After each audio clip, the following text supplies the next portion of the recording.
வணக்கம்.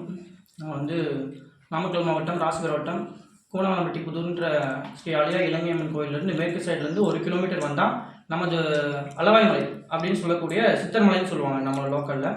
அந்த சித்தர்மலையில் தான் இப்போ வந்து அண்ணன் வந்து வீடியோ கேட்டிருக்காரு. நம்ம வந்து கோயிலோட சிறப்புகளை சொல்லியிருக்காரு. நம்ம கோயிலோட சிறப்புகள் என்னன்னு கேட்டிங்கன்னா, நமக்கு வந்து இங்கே அருள்பாலிக்கிறவர் வந்து காகபுஜண்டர் சித்தர். காகபுஜண்டர் சித்தரும் பக்கத்துலேயே வந்து சிவனும் அருள்பாலிக்கிறாங்க. இவங்களை வந்து இந்த கோவிலுக்கு வந்து சித்தேஸ்வரர் கோவில் அப்படின்னு சொல்லுவாங்க. நமது சித்திரமலை அப்படின்னு ஊருக்குள்ள வந்து கேட்டாவே எல்லாருக்கும் தெரியும். இது வந்து 1000 வருஷத்துக்கு பழமை வாய்ந்த கோவில்னு பெரியவங்களால சொல்லப்படுது. இங்கே வந்து பார்த்தீங்கன்னா நம்ம ஆரம்ப முருகன் இவருக்கு வந்து முன்பக்கம் பார்த்தீங்கன்னா 5 முகம் தெரியும். பின்பக்கம் முதுகு பக்கமாக 1 முகம் இருக்கும். இது வந்து நம்ம கோயிலில் சிறப்பான முருகன். இது அதிகபட்சம் எந்த கோயிலுமே இந்த மாதிரி இருக்காதுன்னு வந்து சொல்லிட்டு இருக்காங்க. நம்ம கோயிலோட சிறப்பில் இதுவும் ஒன்று. இது வந்து அந்த கோயில் கல்வெட்டுகள் பின்னால் செவருலாம் பார்த்தீங்கன்னா அந்த மீன் சின்னம் பொறிக்கப்பட்டிருக்கும். அது வந்து கோயிலோட ஒரு 300-400 வருஷத்துக்கு மேலே வந்து நம்ம முன்னோர்கள் பூஜை பண்ணிட்டு வரோம். இது எத்தனை வருஷம் பழமை வாய்ந்ததுன்னு நமக்கும் சரியாக தெரியல. அந்த மீன் சின்னம் பொறிக்கப்பட்டு அந்த கட்டடத்தை எழுப்பியிருக்காங்க. அப்போது அதனால் இது வந்து பாண்டியர்களால் கட்டப்பட்டதுன்னு சொல்லிட்டு இருக்காங்க. அது எந்த வகையில் கட்டதாக இருக்கும், அதுவும் 1000 வருஷத்துக்கு மேலே இருக்கும். 2 கோயில் கட்டி நமது இந்த கோயிலுக்கு நீங்கள் இப்போ எத்தனை வருஷமாக பூஜை பண்ணியிருக்கீங்க? 400 வருஷத்துக்கு கிட்ட இருக்கும். 400 வருஷம், ஒரு 5 தலைமுறைக்கு மேலே இருக்கும். எங்கள் முன்னோர்களால், எங்கள் தாத்தாவால் அவங்களால செஞ்சுக்கிட்டு வருது. உங்களுக்கு உங்கள் தாத்தா வந்து இந்த கோயிலை பற்றி என்ன விஷயங்கள் சொல்லியிருக்காங்க?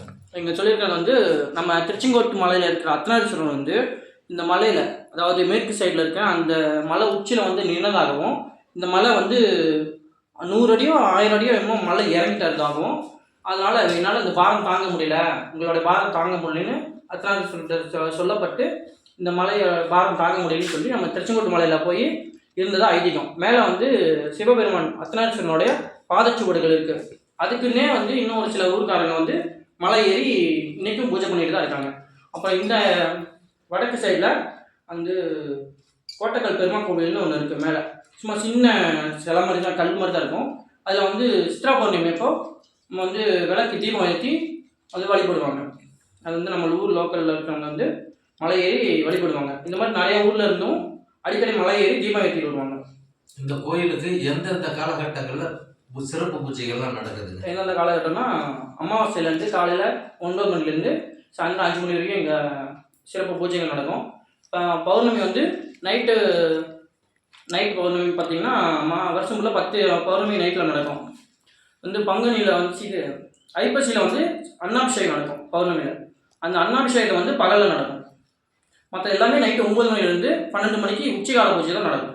நமக்கு சித்தருக்கும் சிவனுக்கும் உச்சிகாலத்தில் தான் பௌர்ணமி பூஜை நடக்கும். இந்த கோயில் வந்து உங்களுடைய பரம்பரையாக நீங்கள் வந்து ஒரு 400 வருடங்களாக நீங்கள் பூஜை பண்ணிட்டு வரதுன்றது.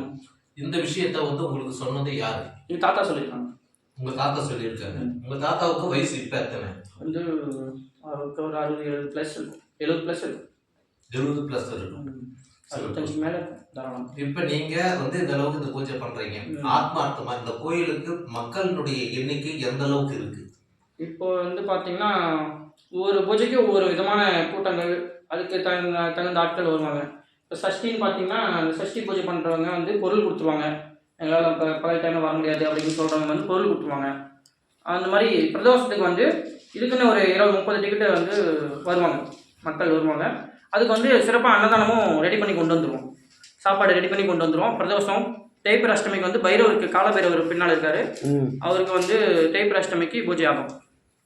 2வது பௌர்ணமி, அமாவாசை, பிரதோஷம், தேய்பிறை அஷ்டமி எல்லா நாட்கள்லையுமே நமக்கு சிறப்பு பூஜை இருக்குது. எல்லா நாட்கள்லையும். அந்த மாதத்தில் எத்தனை நாட்கள் இந்த கோயில் திறந்துருக்கும்? கோயில் வந்து அதான் சொன்னேன் இல்லைங்க, அமாவாசை, பௌர்ணமி, பிரதோஷம், தேய்பிறை அஷ்டமி.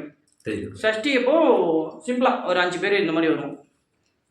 ஏன்னா மக்களுடைய இது வந்து இப்போ இந்த மக்கள் அதிகமாக வராமல் இருக்கிறாங்களே, அதை பற்றி நீங்கள் ஏதாவது யோசிச்சிருக்கீங்களா? மக்கள் முன்னே வந்து ஆயிரக்கணக்கில் வருவாங்க. இப்போ வந்து எல்லாருமே வேலைகள் தேடி அங்கேயும் போகிறதுனால வரத்துக்கு யாருக்கும் டைம் அதிகம் கிடைக்கிறதில்ல. மலை ஏறத்துக்கும் கொஞ்சம் சிரமப்படுறாங்க. இந்த மலைக்கு வந்தவங்களுடைய கோரிக்கைகள் எந்த அளவுக்கு நிவர்த்தி ஆகிருக்குன்ட்டு உங்ககிட்ட நிறைய பேர் சொல்லியிருப்பாங்க இல்லையா? வரவங்க வந்து குழந்தை பாக்கியம் வேணும், வந்து திருமணம் நடக்கணும், திருமண தடை நீங்கணும் அப்படின்னு சொல்லிட்டு நிறைய வேண்டுதல் வச்சு அது நிறைவேறிருக்குன்னு சொல்லி இந்த மணித்தட்டு, இந்த கோவிலுக்கு நான் வந்து இந்த மாதிரி அபிஷேகத்துக்கு பால் வாங்கி தரேன், தயிர் வாங்கி தரேன், இந்த மாதிரி ஏதோ ஒன்று பொருள் ஏற்றுப்பாங்க. மாதம் மாதம் ஏதோ ஒரு பொருளை வாங்கி கொடுத்துருவாங்க. நிறைவேற்றி கொடுத்ததுக்கப்புறம் அது கொடுத்துருவாங்க. இப்போ வந்து இந்த இடத்துல வந்து சித்தர்கள் வந்து நடமாட்டம் இருக்குன்னு சொல்றாங்களே, ஆமாம், அது உண்மையா? கண்டிப்பாங்க. சித்தர்களினுடைய அந்த ஒரு விஷயத்தை நீங்க எந்த மாதிரி பார்த்துருக்கீங்க? இது வந்து பார்க்கறதுன்னு சொன்னால் அது வந்து உணர்ந்தாங்க முடியும். திடீர்னு ஒருத்தர் வருவார், வர்ற மாதிரி இருக்கும், திரும்பி பார்த்தோம்னா யாரும் இருக்க மாட்டாங்க. மலையிலேருந்து பார்த்தீங்கன்னா அப்பப்போ ஜோதி வரும், நட்சத்திரம் மாதிரி இவ்வளோதான் இருக்கும். அப்படியே மலை மேலே ஏறும், டக்குன்னு மறைஞ்சிடும். அங்கேருந்து இறங்கும், டக்குன்னு மறைஞ்சிடும். நடுமலையில் வந்து கருடன் சுற்றிக்கிட்டே இருக்கும் அடிக்கடி. ஒரு 2 இடத்துல, குறிப்பாக 2 இடத்துல வந்து கருடன் பழக்கம் சுற்றிக்கிட்டே இருப்பாப்புல ரெகுலராக குறிப்பிட்ட நேரத்துக்கு மட்டும். சாயந்தர டைம், மத்தியான டைம், காலை டைம், இந்த மாதிரி ஒரு 3 டைமில் வந்து வந்தோம்னா ஒரு நாளைக்கு எப்படி 2 தடவையாவது ஒரு 2 இடத்துல மட்டும் தொடர்ந்து சுத்தம். அப்போ வந்து சித்தர்கள் நம்ம இருக்கிறதா நம்ம நிறைய நடமாடிட்டாங்க. முன்னோர்கள் நிறைய பேர் பார்த்துட்டாங்கன்னு சொல்லியிருக்காங்க. இதில் உங்கள் தாத்தா வந்து பார்த்துருக்குறாரா? அது நமக்கு எதுவும் சரியாக தெரியல. இப்போ அதிசயங்கள்லாம் எங்கள் தாத்தா வந்து ரொம்ப நம்புறது வந்து நீங்கள் நினச்சிட்டு போயிட்டோன்னா அந்த வேலையை நடக்காமல் இருந்ததில்லை அப்படின்னு எங்கள் தாத்தா சொல்லுவார். உங்கள் தாத்தா சொல்லியிருக்காரு. கண்டிப்பாக. இப்போ நீங்கள் இப்போ எத்தனை வருஷமாக நீங்கள் எங்கே வந்து பூஜை பண்ணுறீங்க? நம்ம என்ன பார்த்தோன்னா சின்ன 25 வயசுலேருந்து வந்துட்டு இருக்கேங்க. நான் சின்ன வயசுலேருந்து வந்துட்டு 25 வந்துட்டு. இப்போ இந்த பூஜை பண்ணும் பொழுது இந்த இடத்துல மக்கள் நடமாட்டம் அதிகம் இல்லை, அதாவது குறிப்பிட்ட நாட்களுக்கு மட்டும்தான் மக்கள் வராங்க. அப்போ வந்து நீங்கள் இப்போ இந்த மாதிரி இதில் வந்து மக்கள் அதிகமாக இல்லாத பொழுது உங்களுடைய எண்ணங்கள், மனநிலை எப்படி இருக்கும்? வந்தனா வந்து இங்கே வந்து எப்படியும் வந்து மழைக்காலத்தில் வந்து ஒரு 6 மாதத்துக்கு நல்லா ஒரு நிற்காமல் நீர்வீழ்ச்சியில் தண்ணி நல்லா வரும், உட்காந்து குளிக்கலாம், அருவியில் உட்காந்து குளிக்கலாம், அந்தளவுக்கு தண்ணி வரும். ஏதாவது மன கஷ்டம் இருந்துச்சுன்னா கூட வந்துட்டு குளிச்சுட்டு சாமிக்கு விளக்கு பற்றி ஒரு 10 நிமிஷம் உட்காந்துட்டு 1 மணி நேரத்தில் கூட வீட்டுக்கு கிளம்பிடுவோம். மனசு ரிலாக்ஸ் ஆகிடும், பழைய மாதிரி எப்பவும் போல் வேலையை பார்ப்போம், அவ்வளோதான். இப்போ வந்து ஆத்மார்த்தமாக இங்கே நீங்கள் வந்து மனசோட எந்த சுயநினைவும் இல்லாமல், இது சுயநலம் இல்லாமல் சுயநினைவே இழந்துட்டு இதுதான் கதின்னு இங்கே வந்து வர்றவங்களுக்கு எது நினைக்கிறாங்களோ கண்டிப்பாக நடக்கும். சிறப்பு. ரொம்ப ரொம்ப சந்தோஷம் சாமி. நன்றி.